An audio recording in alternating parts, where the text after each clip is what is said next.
Assalamualaikum warahmatullahi wabarakatuh.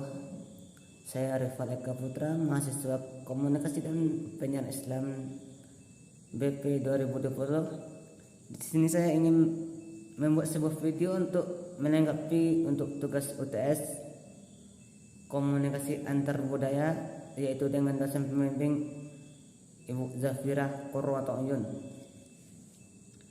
Di sini saya menjelaskan definisi atau yang juga disebut dengan komunikasi antar budaya. Yang pertama ada namanya definisi KB.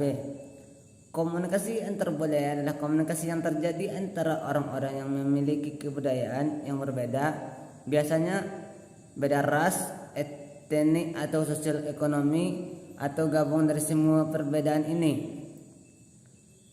Namun kebudayaan adalah cara hidup yang berkembang dan dianut oleh masyarakat serta berlangsung di generasi ke generasi.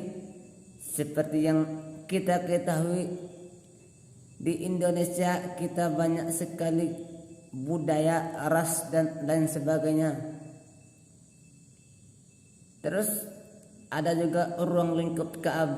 Ruang lingkup KAB terbagi menjadi 4 pokok. Yang poin pertama, mempelajari KAB dengan pokok bahasa, proses komunikasi antar budaya, pribadi dan bahas budayanya yang termasuk di dalamnya komunikasi antar komunikator. Selanjutnya masuk ke poin yang kedua, ruang lingkup KAB. Unsur KAB poin pertama, manusia people.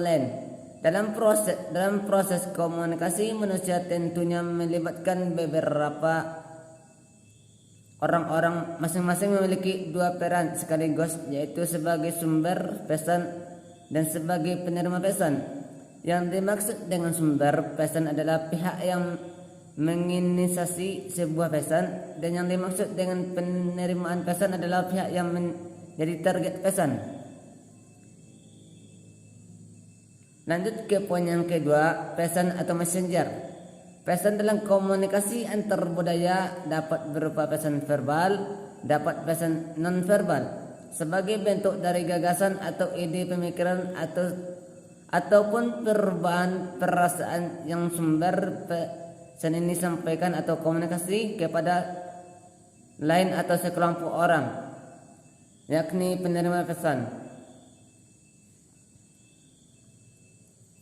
Pesan adalah sebuah isi dan interaksi yang termasuk di dalamnya berupa simbol-simbol atau kata-kata atau frasal yang digunakan untuk mengkomunikasikan berbagai gagasan atau disertai dengan ekspresi wajah, gerakan tubuh, gestur, kontak fisik, nada suara, dan kode nonverbal lainnya.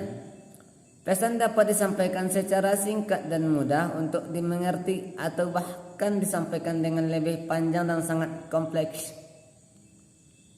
Lanjut kita masuk ke poin yang ketiga, yaitu media atau yang lebih dikenal di zaman sekarang, zaman modern, yaitu channel. Yang dimaksud dengan channel adalah saluran atau media yang menjadi alur pesan dari sumber pesan kepada penerima pesan. Sebuah pesan bergerak dari satu tempat ke tempat lain atau dari satu orang ke orang lain melalui sebuah media atau channel. Saluran atau media komunikasi dapat berupa gelombang udara, gelombang suara, kabel dan lain-lain. Masuk kita ke tahap selanjutnya, yaitu umpan balik flashback. Flashback atau umpan balik adalah tanggapan yang diberikan oleh penerima pesan yang berupa tanggapan verbal ataupun tanggapan non-verbal. Idealnya kita merespon pesan yang disampaikan oleh orang lain dengan memberikan umpan balik hingga sumber pesan mengetahui bahwa pesan telah diterima. Umpan balik adalah bagian dari beberapa situasi komunikasi, walaupun dengan memberikan respon atau diam, itu pun sebenarnya adalah bentuk umpan balik. Lanjut masuk ke poin yang kelima, yaitu kode. Yang dimaksud dengan kode adalah sebuah susunan sistematik yang simbol-simbol yang digunakan untuk menciptakan, maka di dalam pikiran orang atau simbol-simbol yang dimaksud dapat berupa kata-kata, frasa, membangkitkan atau menciptakan gambar, pemikiran dan ide-ide dalam pikiran orang lain. Sebuah komputer umumnya membawa pesan-pesan melalui kode biner pada kabel atau serat optik. Hal yang sama dapat kita lakukan dengan lain dan menggunakan sebuah kode yang disebut dengan bahasa. Terdapat dua kode yang digunakan dalam komunikasi antar budaya, yaitu kode verbal dan kode nonverbal. Kode verbal terdiri dari simbol-simbol dan susunan gramatikal. Semua bahasa adalah kode. Kemudian kode nonverbal terdiri atas simbol-simbol yang dimasukkan berupa bahasa tubuh, ruang dan waktu, pakaian dan lain-lain. Kode nonverbal bukanlah kode non orang. Sebuah kode nonverbal seperti gerakan tubuh adalah kode nonverbal. Selanjutnya kita masuk ke poin yang keenam.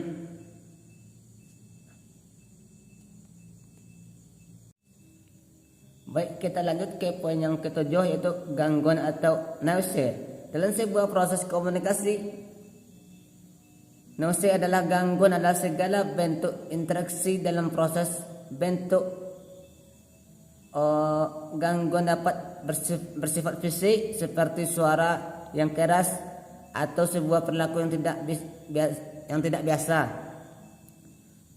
Tujuan KB utama mempelajari komunikasi antar budaya ialah agar mampu menghadapi berbagai keberagaman yang ada baik dalam lingkungan individu, kelompok maupun masyarakat global. Mempelajari komunikasi antar budaya juga ditujukan untuk meminimalisir konflik atau kesalahpahaman yang mungkin terjadi.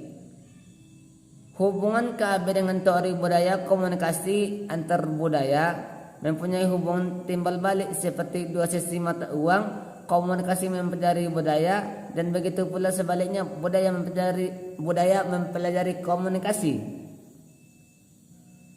Hubungan KB dengan teori komunikasi. Teori komunikasi adalah suatu teori atau sekumpulan pemikiran kolektif yang didapati dalam keseluruhan teori terutama yang berkaitan dengan komunikasi. Bila sekian video yang bisa saya buat pada kali ini, mohon maaf ada kata-kata yang salah. Assalamualaikum warahmatullahi wabarakatuh.